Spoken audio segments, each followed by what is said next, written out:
दोस्तों नमस्कार, मैं हूं डॉक्टर प्रदीप प्रसन्न। आप सबका वेलकम है मेरे चैनल हिंदी की बिंदी पर।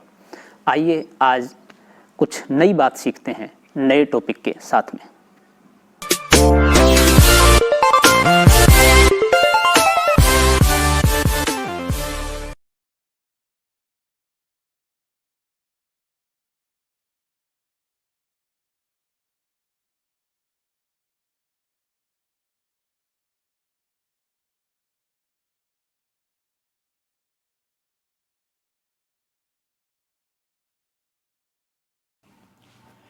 विद्यार्थियों, आज की वीडियो में बना रहे हैं कक्षा 8 की पाठ्य पुस्तक हिंदी की बसंत के 15वें पाठ सूरदास के पद से। वीडियो स्टार्ट करने से पहले आप सबसे निवेदन, यदि आपने हिंदी की बिंदी चैनल को अभी तक सब्सक्राइब नहीं किया है तो प्लीज़ उसे सब्सक्राइब जरूर करें, बेल आइकन को जरूर दबाएं ताकि कोई वीडियो आप मिस न कर पाएँ। आइए शुरू करते हैं आज की वीडियो। सूरदास के पद। इस पाठ में हम सूरदास के पद, जो कि सूरदास द्वारा लिखित हैं, भक्ति काल के बड़े ही प्रसिद्ध कवि रहे हैं सूरदास। कृष्ण भक्त कवियों में बड़े शिरोमणि कवि हैं। इसमें जो पद दे रखे हैं हम उनको पढ़ेंगे, उनका वाचन करेंगे, उसका अर्थ, उसका भाव, उसकी व्याख्या करेंगे और आपको समझाएंगे। और अगले वीडियो में हम इस पाठ के प्रश्नोत्तरों को लेकर के चर्चा करेंगे। तो आइए शुरू करते हैं आज की वीडियो। मैया कभई बढ़ेगी चोटी, कितनी बार मोहि दूध पियत भई यह अझहू है छोटी। तू जो कहती बल्कि बेनी ज्यों हवई है लांबी मोटी।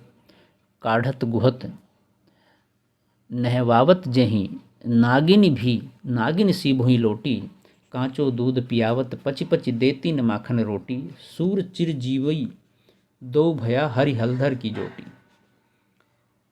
कितनी यानी कि कितनी बार, अनेक बार। पियत यानी कि पिया है। अजऊ मन आज भी। लांबी यानी कि लंबी। काढ़त यानी कि कंघी करना। गुहत यानी कि गूंथना। भुई यानी कि भूमि। लोटी यानी कि लौटना। कांचो यानी कि कच्चा। पची पची यानी कि बार बार। चिर जीवई माने दीर्घ आयु, लंबी आयु की। जोटी यानी कि जोड़ी। सूरदास पद के इस शीर्षक के पाठ के अंदर, जो कि महाकवि सूरदास ने लिखा है, श्री कृष्ण बड़े भाई बलराम की लंबी चोटी का उपालंभ करते हुए, उल्हाना देते हुए माँ यशोदा से बार बार ये पूछते हैं कि उसकी चोटी कब बलराम जितनी बढ़ेगी या उससे भी बड़ी होगी। एक जिज्ञासा बाल सुलभ मन की है। तो बाल सुलभ मन श्री कृष्ण माँ यशोदा से कहते हैं, मैया कभई बढ़ेगी चोटी, कि हे मैया मेरी ये सर की चोटी कब बढ़ेगी। मुझे कितना समय दूध पिए हो गए। कितनी बार मोहि दूध पियत भई यह अजहुए छोटी। मैं बार बार खूब दूध पीता हूँ, लेकिन उसके बाद भी ये आज तक छोटी है, बढ़ नहीं रही है। और कितना दूध पीना पड़ेगा इसके बढ़ने के लिए मुझे। हाँ, तुम तो कहती हो कि तू जो कहती बल्कि बेनी ज्यों हवई है लांबी मोटी। और आप जो कहती हो, तुम तो कहती हो कि दूध पीते रहने से ये बलराम भैया की चोटी की तरह लंबी और मोटी हो जाएगी, जबकि ये बड़ी नहीं हो रही है। काढ़त गुहत नहवावत जेहि नागिन सी भुई लोटी। और तुम यह भी कहती थी कि बार बार बाल बनाने, गूंथने से, नहलाने से, धुलाने से, साफ सफाई से ये इतनी बड़ी हो जाएगी कि खुलने पर नागिन की तरह जमीन पर लौट जाएगी। नागिन सी भुई लोटी, इतनी बड़ी हो जाएगी चोटी ऐसा सब करने से, लेकिन ये बड़ी नहीं हो रही है। कांचो दूध पियावत पच पच देती न माखन रोटी। आप मुझे बार बार कच्चा दूध पिलाती रहती हो, खाने के लिए माखन रोटी देती नहीं हो। कहती हो दूध से चोटी बढ़ेगी, जबकि इतना दूध पिया है फिर भी चोटी नहीं बढ़ रही है। माखन रोटी दो तो शायद ये बढ़ जाए, ऐसा सोच रहे हैं वो। सूरदास कहते हैं कि सूर चिर जीवोई दो भया हरि हलदर की जोटी।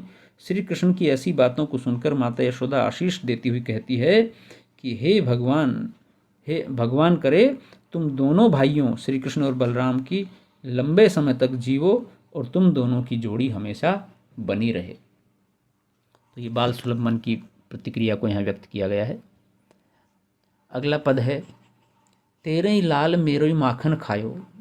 दोपहर दिवस जानी घर सोनो ढूंढी ढंढोरी आप ही आयो। खोली किवारई पैठी मंदिर में दूध दही सब सखनी खवायो। उखल चढ़ी सीख को लीन्हो अनभावत भुई में ढरकायो। दिन प्रति हानि होती गोरस की, यह ढोठा कोनई ढंग लायो, सूर श्याम को हटकी न राखई, तई ही पूत अनोखो जायो। इस पद में कृष्ण कुछ बड़े हो गए हैं और बड़े हो जाने पर वो ब्रज में ग्वालिनों के घर जा कर के उनका दूध और मक्खन खा जाते हैं, मटकियाँ तोड़ देते हैं, अपने सखाओं के साथ जाकर वहाँ पर उद्दंडता करते हैं, खेलते हैं, मस्ती करते हैं। श्री कृष्ण की इसी उद्दंडता को, इसी चोरी का पता जब गोपियों को लगता है तो वे यशोदा के पास उल्हाना लेकर के आती हैं, शिकायत करती हैं उसके लल्ला की। तो वही भाव यहाँ पर व्यक्त है, वही संदर्भ यहाँ पर सूरदास जी ने इस पद में व्यक्त किया है। गोपियाँ यशोदा से कहती हैं कि तेरो लाल मेरो माखन खायो, कि तेरे लल्ला ने हमारा माखन खाया है और एक बार नहीं बार बार खाता रहो। दोपहर दिवस जानी घर सोनो, ढूंढी ढंडोरी आप ही आयो। और दिन में दोपहर के समय घर को सोना समझकर, क्योंकि हम लोग काम पर चले जाते हैं पानी लेने या दूसरे काम के लिए, तो घर में कोई नहीं रहता है, तो उस समय दोपहर के समय घर को सोना जानकर चुपचाप आ जाता है, बिना किसी को बताए हुए ढूंढ ढांड के, और दरवाज़ा खोलकर माखन खा जाता है।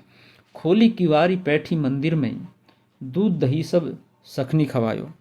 और किवाड़ खोल करके अंदर आराम से बैठ करके, दरवाज़ा खोलकर घर में बैठकर दूध दही अपने सभी संगी साथियों के साथ खाता है। खुद तो खाता ही खाता है, अपने साथियों को भी खिलाता है। ऊखल चढ़ी सीकई को लीनो, अनभावन भुई में ढरकायो।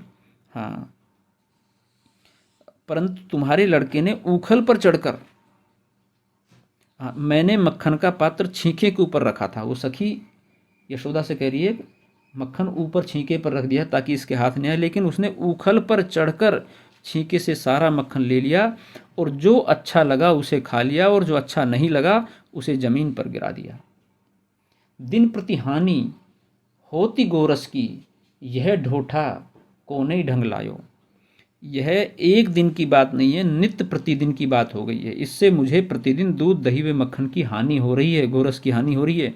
पता नहीं तुम्हारा ये बेटा ऐसे ढंग कहाँ से सीख आया है ये माखन चोरी के। सूर श्याम को हटकी न राखई ते, ही पूत अनोखो जायो। सूरदास कहते हैं कि गोपी यशोदा से कहती है कि तुमने अपने पुत्र को मना तो किया नहीं, लगता है कि तुम्ही ने अनोखे पुत्र को पैदा किया है जो कि इस तरह की आदत सीख करके आया है। तो इस तरह से गोपियाँ श्री कृष्ण के माखन चुराने का उपालंब या उल्हाना उसकी माँ से देती हैं, शिकायत करती हैं यशोदा से।